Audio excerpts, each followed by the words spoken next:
Olá pessoal, vamos para mais uma aula no nosso canal da Universidade da Elétrica.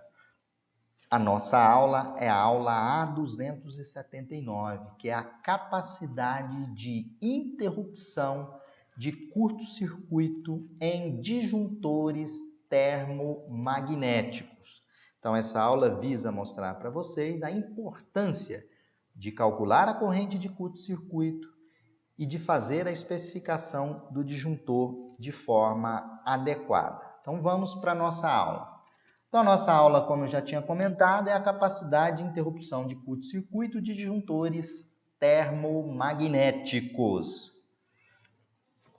Primeiro passo, pessoal, eu gostaria de colocar para vocês que a capacidade de curto-circuitos dos disjuntores de proteção, nem sempre essa capacidade ela vem especificada nos projetos elétricos. E isso deve constar em todos os projetos elétricos a capacidade de interrupção de curto-circuito daquele disjuntor.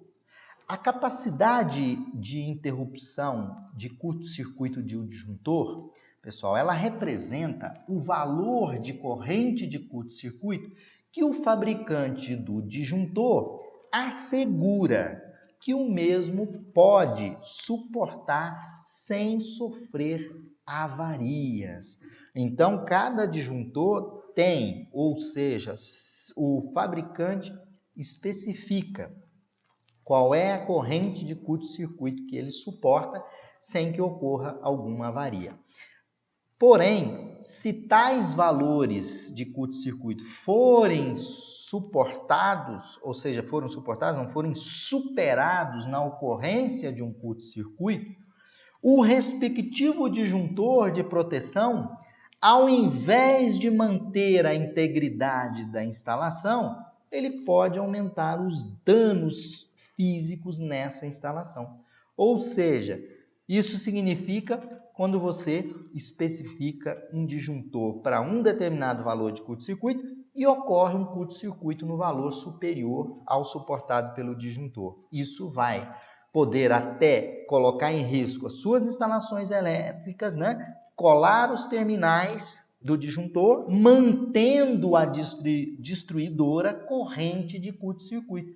Ou até mesmo esse disjuntor pode explodir. Então é muito importante constar nos projetos elétricos, nos disjuntores dos quadros elétricos, a capacidade de interrupção de curto-circuito dos disjuntores.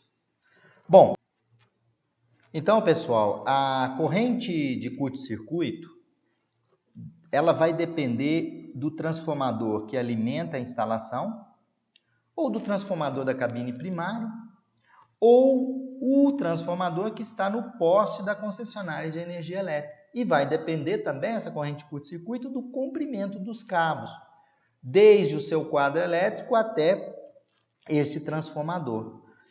Um ponto importante a ser observado é que o valor da corrente de curto-circuito calculada para um determinado quadro, todos os circuitos desse quadro devem suportar essa corrente de curto-circuito. Ou seja, calculei a corrente de curto-circuito para um quadro, todos os disjuntores daquele quadro devem ter, no mínimo, essa capacidade de interrupção dessa corrente de curto-circuito.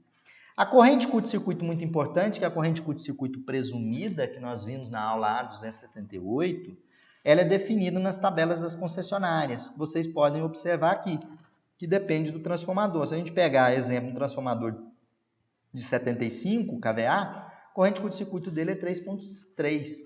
100 kVA, 1000 kVA, 27.6. E aqui eu tenho a tabela com a corrente de curto-circuito presumida para transformadores em paralelo. Eu uso essa corrente de curto-circuito presumida, que vocês viram na aula A278, para calcular a corrente de curto-circuito. Bom, a capacidade de interrupção dos disjuntores está associada à norma.